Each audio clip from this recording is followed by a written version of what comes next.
Hello everybody, I am Jarrett Ross, the Genie Vlogger, and welcome back to another Professional Genealogist Reacts. On today's video, I will be watching Is My Ancestry Journey Over? Episode 4 of the Finding Lola series by NYTN. Now, we've watched the first 3 episodes of this series. This is the final episode. In the past 3 episodes, well, I'm not going to go through a recap. If you haven't seen it, go back and watch it. But basically, her great-grandmother, second great-grandmother, I can't remember exactly, her, Lola came from a Creole ancestry that the family didn't know about, and it was kind of a question for them. And in the last episode, Danielle, the host of this, took us and introduced us to relatives that were still in Louisiana. So they've been able to open up the tree, and I guess at this point, she's talking about, is her journey over? I'm pretty sure it's not. Not going to say anything else. Let's just go ahead and jump right into the video. I came down here and I was hoping that coming down here would be like the end of the journey. Like this would be like bringing the closure. But I think it's actually like the beginning of the journey. When it comes to genealogy, you're constantly going on another journey. So you'll find one piece of information and then all of a sudden you have so many more questions. And actually, funny enough, Yona Paley from Genealogy is Fun YouTube channel. Check it out if you haven't. Does a lot of cool videos about celebrity genealogy in his own. He did a post recently basically kind of saying that about how it's this puzzle where when you learn one thing, then all of a sudden you learn a whole nother thing and it opens up so many more questions. So I'm guessing that's what she's going to experience as well.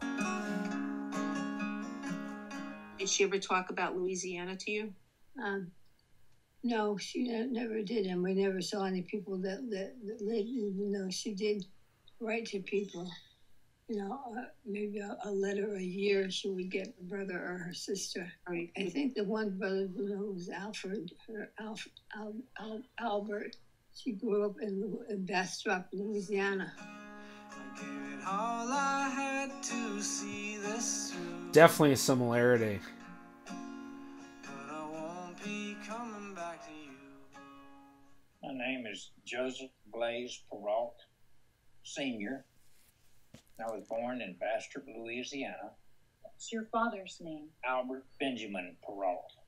Well, the thing that comes to my mind is poking that pipe, and always with that pipe in his mouth. And playing games, he played to win. He was competitive. He played to win. What did he look like? Well, he looks a lot like me. Yeah, he was a little on the dark complected. Now that right there, that's a draft record. It looks like it's a World War II draft record. So on the draft, so this is actually a cut on the top part right here where it's a little bit more in focus. That's the front page of the draft card, and then this is the back where they have more descriptions of the person. Side, and had high cheekbones, and his heritage was probably, you know, because the name was some French and probably some Indian because it looked like he had Indian. Did he ever mention his sister Lola? Yes, she had moved away.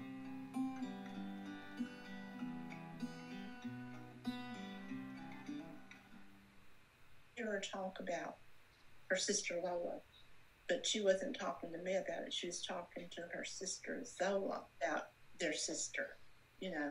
And when she'd go to Uncle Albert's house, they would talk about their sister. I think Aunt Lola would write to my grandmother.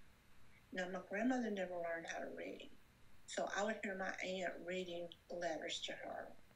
But yeah, she did speak of her and wish she could see her. Grandma White never wanted to go back.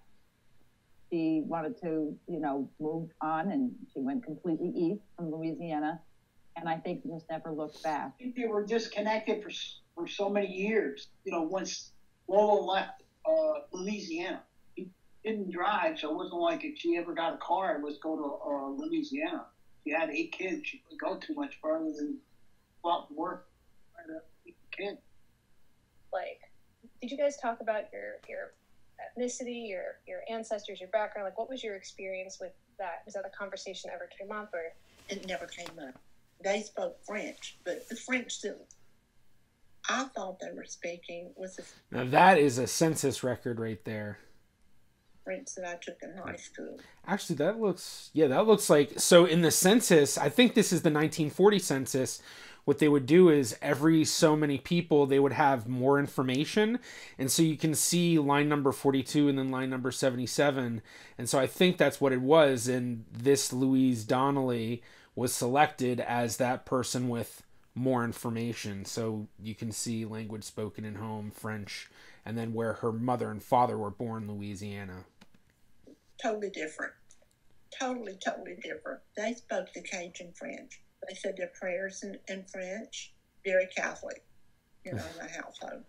When they didn't want the kids to know anything about what they were saying, they spoke in French. I would listen to them if they talked about family and things, but I never really knew until I got older and started researching myself, So how did you I start want that? to know more about who I was. Where did I come from? Who are these people? And I always heard, we're French and Indian. That's it.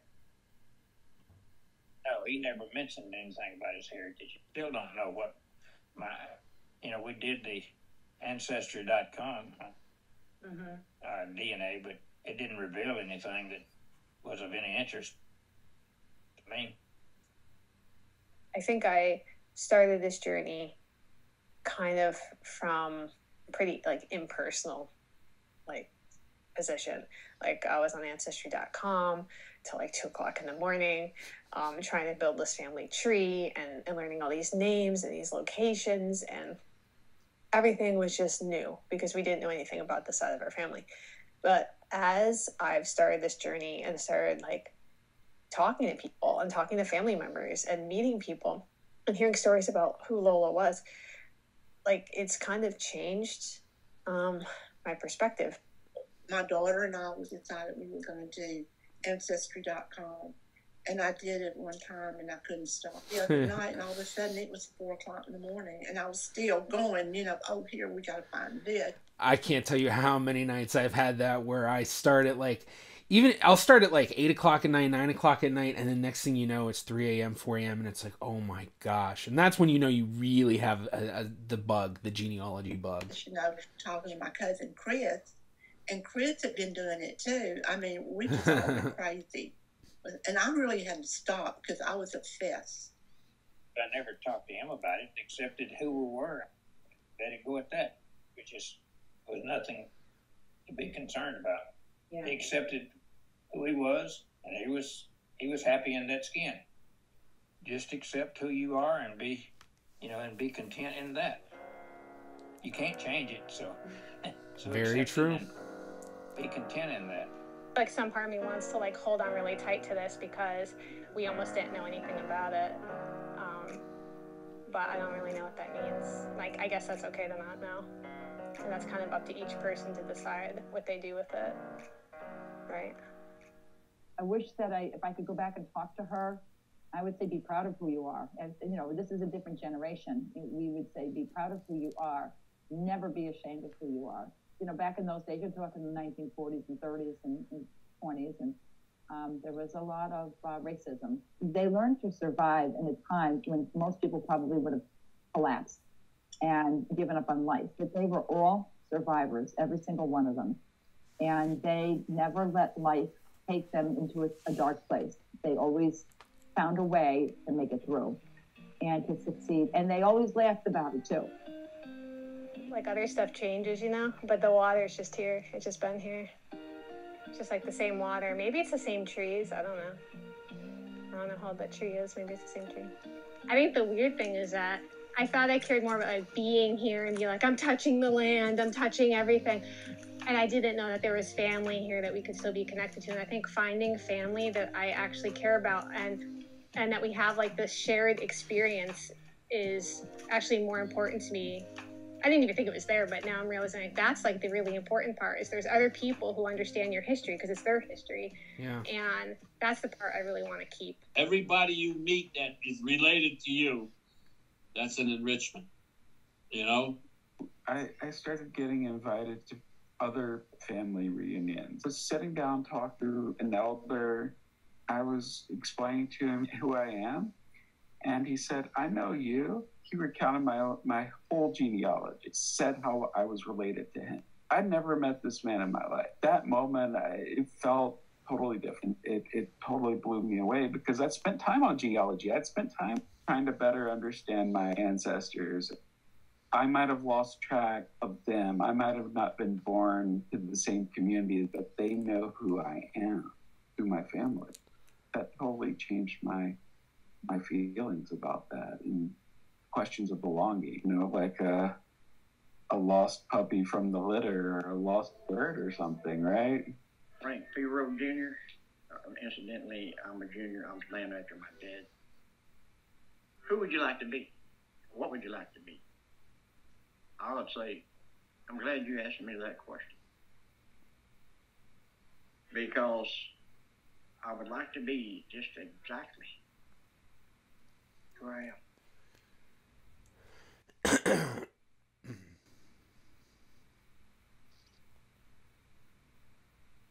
Be proud of your heritage. Ambition, motivation, and self-esteem. A person has got those three things. You can fight and you can win any battle that you come across. You're almost unstoppable. So in my mind, I don't see being white passing as the goal. I think being white passing was the vehicle to get her to the life that she wanted, not as a white person, but as a human being who was ready to move on from something that had become impossible to live with. So I would consider my grandmother, Marion, to be somebody who doesn't give up, has always continued on to figure it out, to make something of herself, be where she wants to be, and live life on terms that she sees fit to live. And there's a boldness to that clearly she got from her own mother, but it's there and it's in me. My eyes have to adjust. Is it on? I came down here and I was hoping that coming down here would be like the end of the journey. Like this would be like bringing the closure, but I think it's actually like the beginning of the journey. Like Lola left from here and she like blazed her own trail and like did her own thing. And not everybody was in agreement with what it was, but that's okay. And I don't know. So that's what I was just thinking. Maybe this is like coming here is not like I come here and now it's all tied up neatly. It's like I come here and now things make more sense. Now I can move forward in a direction like I want to move forward in, like whatever that looks like. Yeah. But I think that I'm on the right path. It opens up so much more to learn. Very, very interesting series, being that all of these relatives of hers were talking about that they DNA tested, including the other descendants of Lola and then the descendants of Lola's siblings. And I can't remember, but I think one or two of those other relatives she met out there were like even more distant relatives, but maybe I'm wrong in that. But I'd be really, really interested to just see, I guess, how much they were all matching on DNA for a few reasons. For one, it's just interesting to see that sort of stuff, kind of just get an idea of what's going on with it. But also, being that they're from a Creole ancestry in Louisiana, that is a very well-known endogamous population. And I've had a little bit of experience working within those types of population groups. I mean, I did the Nova Scotia genealogy, especially with Matt Baker from Useful Charts, but the Louisiana communities are a little bit more difficult endogamy-wise than Nova Scotia and even what I've experienced with Jewish endogamy. For those who don't know what endogamy is when a population only marries other people within the same population group, and that could be for different reasons. It could be geographical, like people on an island. It could be communal or societal. It could be religious, like, you know, Jews only marry other Jews is often what happens. And what happens with endogamy is it causes people within those population groups to share more DNA on average with each other than non-endogamous population groups, or population groups that are known as exogamous. So they marry a lot of people outside of their communities. So with this family coming from a well-known endogamous population group, I think it'd be really, really interesting to see how much they're matching, because especially as like second and third cousins and fourth cousin distances, which is what I think they are at, because her great-grandmother's Lola, and then Lola's siblings were the grandkids, so that would have been, yeah, so Her great-grandmother's siblings, great-grandchildren would be her third cousin, so I think a lot of the people she had in there were her second cousins once removed or something like that. So they're right within the realm of very interesting amounts that they would be matching each other as DNA matches, because with endogamy, it's usually once you start really getting past that first cousin distance that the endogamy really takes effect in how much the DNA is matching. I think it'd also be interesting to look at all the different relatives and see their genetic admixtures to see how it's coming up. She had the one relative that I think he was only in this episode. I don't remember him being in the other episodes, where he said that he didn't have anything that was surprising, but I wonder what was the admixture and why was it not surprising? And especially when did he do it? Because the ancestry tests, as many of the people know that have tested, they are constantly updated and changed, and especially all these genetic groups have been added. And so if he did the ancestry testing right around the beginning of Ancestry.com doing DNA testing, he might not have had results that were quite as nuanced as they may be now. But it'd also be interesting to see the differences between them all. Are they all getting some sort of African? Are they all getting some sort of Native American? Because one of the themes that was in this series was that Lola came from this African and or Native American background. I can't remember. I think there was only 1 or 2 times the DNA was really mentioned in depth, at least the admixture wise. And it seemed like there wasn't Native American coming up. It was just African. Maybe I'm misremembering that, but I think that'd be very interesting to see. Now, I know that she has a lot of other videos. She's been posting a ton. So I'm probably going to be reacting to a lot of her other videos as time goes on.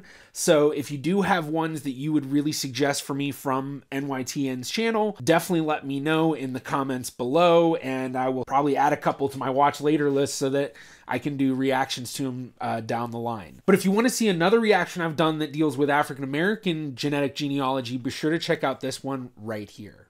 Thank you so much for watching. I hope you all enjoyed this video, and a thank you to my Patreon patrons and YouTube members.